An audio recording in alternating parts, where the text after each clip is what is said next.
ඒක තරුවක්ද නැත්නම් කළු කුහර රාක්ෂයෙක්ද? විශ්වයේ සැඟව තිබූ තවත් අපූර්ව වස්තුවක් දැන් එරිදරව් වෙලා තියෙනවා. එය දුටුසැනින් තාරකා විද්‍යාඥයන්ටත් මතුවුණේ ඉහත කී ආකාරයේ ප්‍රශ්නයක්.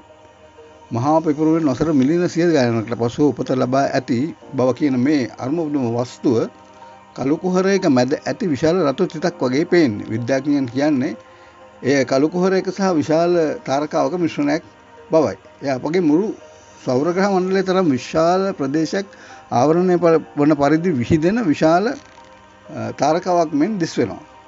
කෙසේ වෙතත් මෙම අමුතු තිත ඕනෑම තාරකාවකට නිපදවිය හැකි ප්‍රමාණයට වඩා බිලියන 100 ගුණයකින් වැඩි ශක්තිය නිපදවන බව දැකීමෙන් විද්‍යාඥයන් පවා හොඳටම පුදුම වුණා. මෙයට පෙර ජේම්ස් වෙබ් දුරක්ෂය සොයාගත් විශ්ව පුරා ඇති කුඩා රතු තිත් වල අභිරහස මේ මගින් විසඳිය හැකි බවයි විද්‍යාඥයන් සිතන්නේ. සමහර විද්වතුන් තවමත් මේ ගැන කියන්නේ තරුවක් පැනලා සිටින විශ්වීය රාක්ෂයෙක් වෙන්න පෙනෙන බවයි. ඒක තරුවක්ද නැත්නම් කළු කුහර රාක්ෂයක්ද? ඔබ මොකද හිතන්නේ? මේක අලුත්මාකාරයේ විශ්වීය වස්තුවක්ද? ඔයා හිතන්නේ එතන සැඟවිලා තියෙන මොකක් කියලාද? මේ ගැන අදහසක් දාලා අපිව දැන්ම සබ්ස්ක්‍රයිබ් කරන්න. Leo Diginet, your knowledge hub.